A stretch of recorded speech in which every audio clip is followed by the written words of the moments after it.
Hey guys, welcome back to my channel. तो कैसे हैं आप लोग? आज हम आप लोग के लिए love is written in the stars का पार्ट 2 लेके आए हैं। इसके पहले का पार्ट हमारे चैनल पे अपलोडेड है और ऊपर आई बटन है, वहाँ पे भी क्लिक करके आप देख सकते हैं। ये ड्रामा काफ़ी इंटरेस्टिंग है, आपको बहुत पसंद आएगा। और अगर आपको भी कोई ड्रामा पसंद है तो आप हमें कमेंट सेक्शन में लिख के ज़रूर बताएं, हम वो ड्रामा आपके लिए जल्द से जल्द लेके आएंगे। तो चलिए जल्दी से हमारे वीडियो को लाइक कीजिए और हमारे चैनल को सब्सक्राइब कीजिए। सब्सक्राइब करना तो बिल्कुल भी ना भूलें। तो सीधा एक्सप्लेन करते हैं। तो इस पार्ट की शुरुआत में हम देखते हैं कि युआन को उसका भाई जोहू उसे इस सिटी से कहीं दूर भेजना चाहता था ताकि वो यहाँ पे रह के फंस ना जाए। तो वो जाने लगती है और वो जंगल में कहीं रुक के उसकी नींद लग जाती है। तभी उसको अचानक से पानी में किसी के कूदने की आवाज़ आती है, तो वो जाती है और उसको बचाती है। वो उसे पानी से बाहर निकाल के लाती है। उसके बाद वो लोग एक बहुत ही बड़े से पैलेस में बैठे होते हैं और वहाँ पे उससे युआन पूछती है कि तुम मरना क्यों चाहती थी। तभी वो लड़की बोलती है कि मुझे फोर्सफुली शादी करवाया जा रहा है, इसीलिए मैं मरना चाहती थी, मैं अभी शादी नहीं करना चाहती। उसके बाद युआन बोलती है कि तुम्हारी हेल्प अब मैं करूँगी, तुम्हें कोई भी फोर्सफुली शादी नहीं कर सकता। उसके बाद उसको अचानक से कुछ गड़बड़ लगती है कि वहाँ पर कुछ गड़बड़ है, और वहाँ पर सच में ही गड़बड़ होती है। वो अचानक से युआन बेहोश हो जाती है। तभी वो देखती है कि वहाँ पे उसे किसी ने किडनैप किया होता है। वो सब लड़की जो पानी में कूदी थी वो किसी के साथ मिली हुई होती है और उन लोगों ने उसको किडनैप करने का जाल बिछाया हुआ होता है। युआन को वो लोग किडनैप कर लेते हैं। उसके बाद हम देखते हैं कि युआन एकदम दुल्हन बन के बैठी हुई होती है और उसको तब होश आता है। तब वो देखती है कि वो कहाँ है। उसके बाद वो देखती है कि तो कोई वेडिंग रूम लग रहा है। जब वो खुद को देखती है तो वो सोचती है कि मैंने ये ड्रेस क्यों पहना हुआ है। उसके बाद वो सामने से किसी को आता हुआ देखती है और वो कोई और नहीं वी ही होता है। वो बहुत ही ड्रंक किया हुआ रहता है और उसके पास आता है। तभी बाहर से कोई उन लोगों का गेट बंद करके चला जाता है और बोलता है कि अपनी शादी एंजॉय करो। तब युआन को शॉक्ड हो जाता है कि उसकी शादी हो गई। तो फिर वी उसे बोलता है कि तुम मेरी वाइफ हो। उसके बाद युआन तो एकदम पागल से हो जाती है कि मेरी शादी कब हुई। और वी ने ड्रंक किया होता है, वो उसे सुला के वहाँ से जाने लगती है, लेकिन वो उसे रोक लेता है और अपने पास बुलाता है। फिर वो उसके पास जाने लगती है अपने आप और मन में सोचती है कि ये मुझे क्या हो रहा है, मैं इसके पास खींची क्यों चली जा रही हूँ। उसकी बॉडी एकदम आउट ऑफ कंट्रोल रहती है, वो किसी और के कंट्रोल में रहती है। उसके बाद वो उसके पास जाती है और उसे अचानक से किस करने लगती है। फिर वो उसे चिक्स पे किस करती है, लेकिन मन ही मन सोचती है कि ये मुझे क्या हो रहा है, मैं किसी और के कंट्रोल में कैसे हूँ। उससे ये सब कोई करवा रहा होता है, वो किसी और के कंट्रोल में होती है। उसके बाद वो लोग बेड में लेट जाते हैं और उन लोगों की किस होने ही वाली होती है, लेकिन वी बहुत ज़्यादा ड्रंक रहता है तो वो सो जाता है।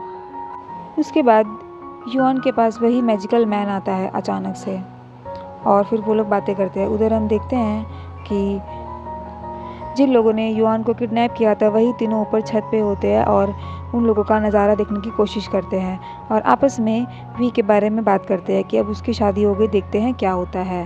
उन लोगों ने ये सब जानबूझ के किया होता है। उधर हम देखते हैं कि युआन उस मैजिकल मैन से बातें कर रही होती है मन ही मन में।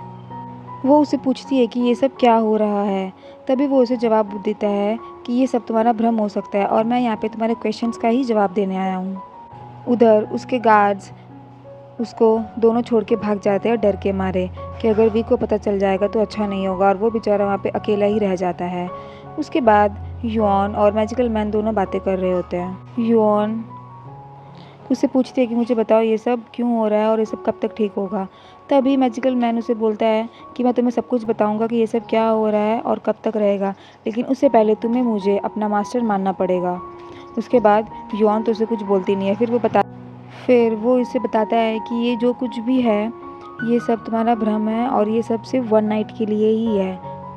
उसके बाद युआन चिल्ला के यस बोलती है।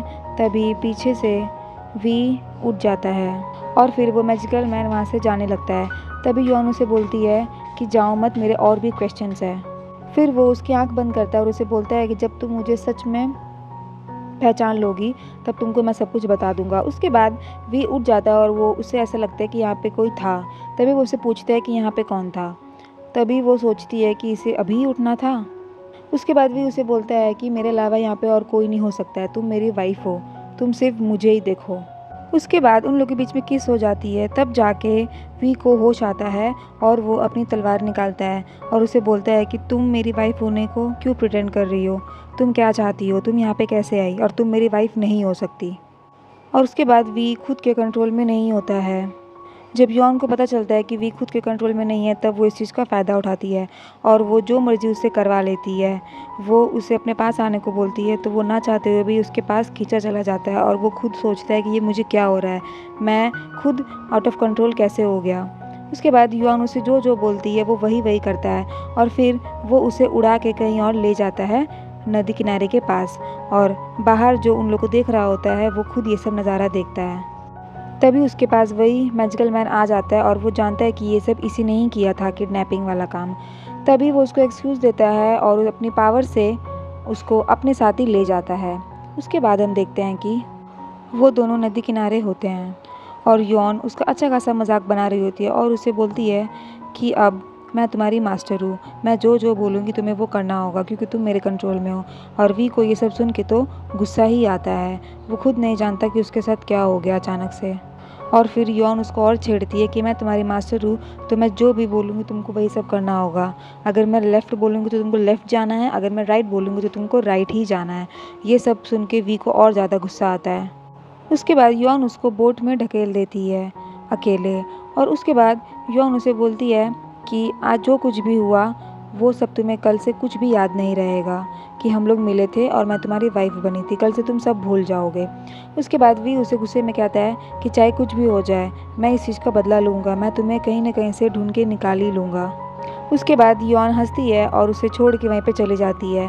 और वी को तो स्विमिंग भी नहीं आती है और वी को तो स्विमिंग नहीं आती है और बोट एकदम अनबैलेंस्ड हो जाती है और वो पानी में गिर जाता है और वो एकदम नीचे ही नीचे पानी में डूबा चला जाता है और उसकी आंखें एकदम बंद हो जाती है। लेकिन फिर भी उसको थोड़ा सा होश रहता है और वो देखता है कि उसे कोई बचाने आ रहा है और फिर वो ये सोचता है कि वो हमेशा से अकेला ही था, इस दुनिया में उसका कोई भी नहीं था और आज जब वो मर रहा है तो भी वो एकदम अकेला ही है। वो हमेशा अपने आप को अलोन ही फील किया है और देखता है कि उसे कोई लड़की बचाने आ रही होती है, लेकिन वो उसे ठीक तरीके से ना देख पाता है ना पहचान पाता है और उसे फिर यही ख्याल आता है कि कहीं ये युआन ही तो नहीं। उसके बाद अगले दिन हम देखते हैं सुबह वो अपने आराम से बेड पे सोया हुआ रहता है और उसे होश आता है कि वो कहाँ है। उसके बाद उसकी सिस्टर आती है और उसे ज़ोर ज़ोर से उसे पूरे गले लग के रोती है और उसे डांटती है, मारती है कि तुम किस लड़की के चक्कर में पड़ गए हो, क्या तुम्हें प्यार हो गया है, और तुम प्यार हो भी गया है तो तुम सुसाइड क्यों करने गए, तुमने ऐसा क्यों किया, तुम्हें पता नहीं कि तुम्हारे पीछे से क्या होता है। ये सब उसे बोलने लगती है और बेचारे का गला भी मुँस रहा होता है और बोलती है कि मैं अभी तक मरा नहीं लेकिन मैं अभी मर जाऊँगा, मुझे छोड़ो। उसके बाद भी बोलते हैं कि ऐसा कुछ भी नहीं है जो तुम सोच रही हो। उसके बाद उसकी सिस्टर उसे बताती है कि मुझे ऐसा लगा था कि सनी फॉक्स ने तुम्हारी वाइफ को किडनैप कर लिया इसलिए तुम सुसाइड करने चले गए। तब उसे समझ में आता है कि उसकी शादी भी हो गई है। फिर वो दोनों आपस में बैठ के बात कर रहे होते हैं और वी को गुस्सा आता है कि ये ज़रूर सनी फॉक्स ही होगा जिसने किडनैप किया होगा। उसके बाद उसकी सिस्टर बताती है कि तुम्हारी वाइफ किडनैप हो गई थी और शायद ये किसी ने किया था। उसके बाद वो सोचता है कि क्या मेरी शादी हो गई, और वो वही ख्याल सोचता है कि जब वो पानी में डूब रहा होता है तो उसे कोई बचाने आई हुई होती है। फिर वो वही ख्यालों में खो जाता है और हंसने लगता है। फिर उसकी दीदी बोलती है कि बाहर आओ अपनी दुनिया से। उसके बाद अगले सीन में हम देखते हैं कि युआन वहीं टेम्पल में जा रही होती है उस पोस्टर के पास और उसे मैजिकल मैन से मिलने, और फिर वो उसके दुनिया में जाने की कोशिश करती है वापस से चढ़ के, लेकिन उसकी तो इंसल्ट हो जाती है, उसके माथे पे अलग लग जाती है, वो वहाँ जा नहीं पाती है और वापस नीचे गिर जाती है। उसके बाद वो सोचती है कि इस बार ये काम क्यों नहीं किया। उसके बाद वो अपनी आंखों पे पट्टी बांधती है और बाहर निकलती है। तभी उसको कोई एक मैजिकल पावर कहीं और दूसरे जगह पे ले जाती है और फिर वो जब उसकी आँख खुलती है तो वो सोचती है कि ये तो क्वीन अकेडमी है और यहाँ पे तो वी भी रहता है, और वो सोचती है कि मैं यहाँ कैसे आ गई। उसके बाद उसकी आंखों पे जो पट्टी बंधी हुई रहती है वो उड़ के कहीं और जाने लगती है और वो उसे पकड़ने के लिए उसका पीछा करती है। तभी जाके उसकी ब्लैक पट्टी कहीं गेट पे लगी हुई रहती है और फिर वो उस गेट पे ताला लगा हुआ रहता है और जैसे वो अपनी पट्टी ले रही होती है तो वो ताला भी खुल के नीचे गिर जाता है और वो गेट खुल जाता है और वो सोचती है कि ये कहाँ आ गई मैं। और फिर वो उसके अंदर जाने लगती है और देखती है कि बहुत सारी बटरफ्लाइज़ होती है, बहुत सारी लाइट्स होती है और वो बहुत ही सुंदर नज़ारा होता है और वो पूरे महल को देखते ही रह जाती है।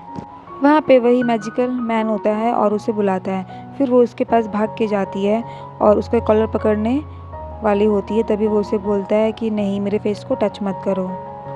युआन वहाँ पे अपनी अकड़ दिखाती है और उसे अभी तक विश्वास ही नहीं हुआ रहता है कि क्या ये सच में मैजिकल मैन है। उसके बाद वो लोग बात कर रहे होते हैं। तभी युआन उसे पूछती है कि क्या वो सब जो हुआ था लास्ट नाइट वो तुमने किया था। तभी वो बोलती है, वो उसे रिप्लाई करता है कि नहीं, वो सब मैंने कुछ भी नहीं किया था, वो सब अपने आप ही हुआ है। उसके बाद वो उसे कॉइन दिखाता है। वो वही कॉइन होता है जो युआन सनी फॉक्स बन के वी जब प्रे कर रहा होता है तब उसका कॉइन लेती है। फिर उसके बाद युआन पूछती है कि ये कॉइन तुम्हारे पास कैसे आया। फिर वो उसे वापस ले लेती है। तब मैजिकल मैन उसे बोलता है कि जब तुमने उसका कॉइन चुराया था उसी टाइम वो प्रे कर रहा था और तुम लोग के बीच में कोई एक रिश्ता बन गया है और मैं तुम्हें ये सजेशन देता हूँ कि तुम उससे शादी कर लो, वही तुम्हारे लिए सही है। लेकिन फिर ये भी बोलता है कि तुम लोग की तो शादी हो चुकी है और अब तुम उसके साथ पूरी दुनिया के सामने शादी कर लो और इसे रियल साबित कर दो।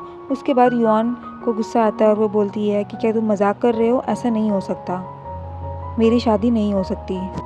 अगर मैंने कभी शादी की तो मेरी जान को खतरा है, मैं कभी भी किसी की लाइफ पार्टनर नहीं बन सकती। उसके बाद वो मैजिकल मैन अपने बारे में बताता है कि मेरा नाम पी किन है और मैं कर्मा हूँ, क्या तुम मुझे पहचानी।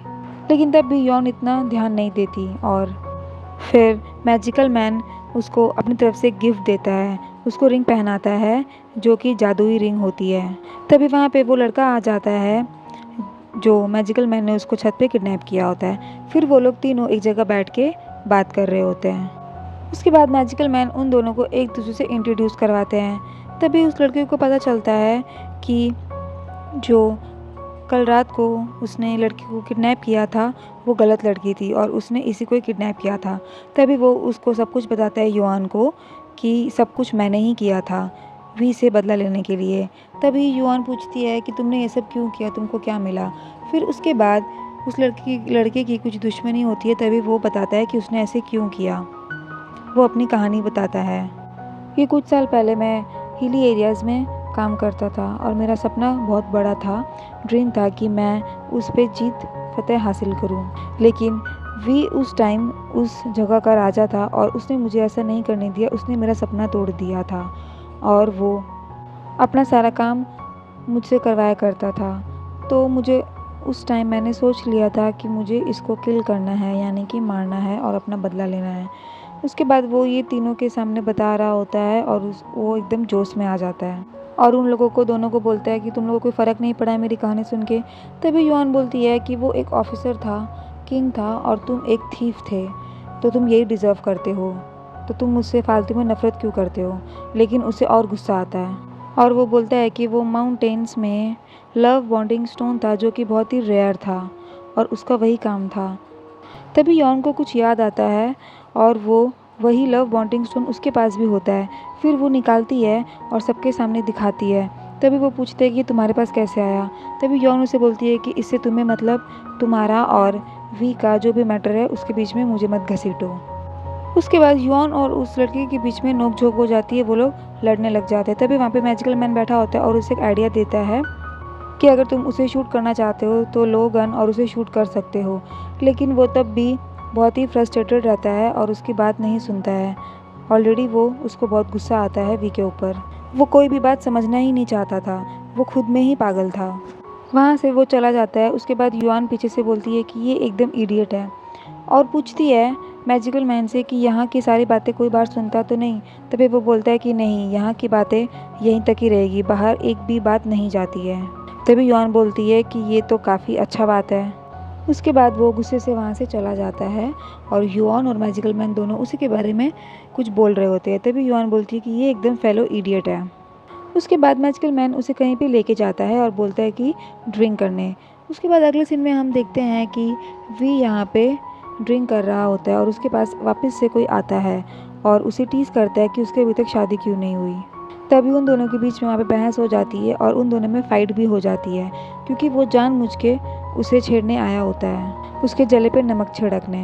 तो उन दोनों के बीच में वापस से फाइट हो जाती है और वी को तो होश ही नहीं रहता है कि वो क्या कर रहा है। उसके बाद हम देखते हैं कि युआन अपने दिल की सारी बातें मैजिकल मैन से करती है। फिर वो अपना कॉइन रखती है, तभी मैजिकल मैन उसे बोलता है कि अगर तुम ये कॉइन को किसी को दे भी दो तो भी तुम दोनों के बीच का बॉन्डिंग कभी नहीं ख़त्म होगा। उसके बाद वो उसे पूछता है कि तुम रिलेशन में क्यों नहीं रह सकती हो किसी के भी साथ।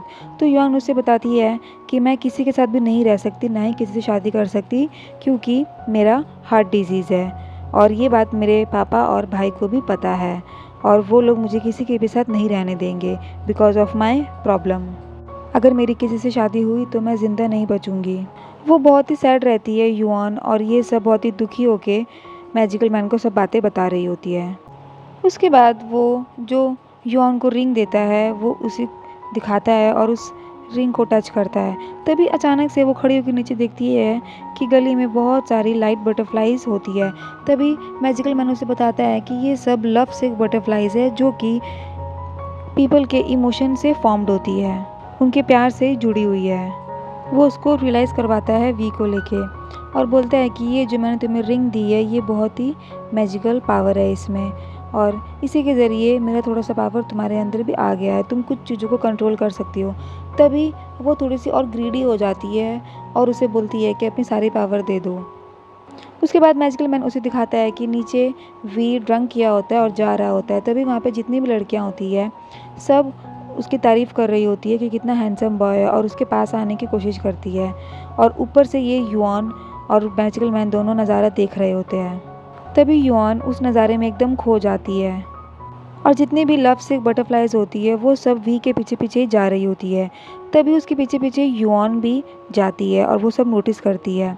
उसके बाद वी और पीछे पीछे उसके बटरफ्लाइज कहीं पे जाके बैठ जाता है और उसके सर पे ही सारी बटरफ्लाइज मंडरा रही होती है। तभी वहाँ पे युआन आती है और उसे देखती है और सोचती है कि ये सारी बटरफ्लाइज इसके पीछे ही क्यों। उसके बाद वी कहीं पे बैठा हुआ होता है और वो बहुत परेशान रहता है और सोया हुआ रहता है, तो बटरफ्लाइज भी एकदम थम सी जाती है। तब ये सोचती है युआन कि जब ये सोता है तभी बटरफ्लाइज एकदम शांत हो जाती है और फिर सोचती है कि मैं तो इसकी लाइफ में नहीं आ सकती, लेकिन मैं किसी और को इसकी लाइफ में लाने की कोशिश ज़रूर कर सकती हूँ। उसके बाद वो वी को उठाती है और वो उसे जैसे ही देखता है उसे वही ख्याल आता है कि जब वो पानी में डूब रहा होता है तो उसे कोई बचाने आया हुआ होता है, और फिर वो ज़ोर से उससे गले लगा लेता है। तो युआन सोचती है कि ये ऐसे कैसे कर रहा है। उसके बाद वो उसे बोलता है कि तुमने मेरी उस दिन जान बचाई थी, वो तुम ही थी ना। और इसी के साथ हमारा यहाँ पे ये पार्ट ख़त्म होता है। आगे का पार्ट बहुत जल्दी हमारे चैनल पे अपलोड होगा। देखने के लिए स्टे ट्यून्ड।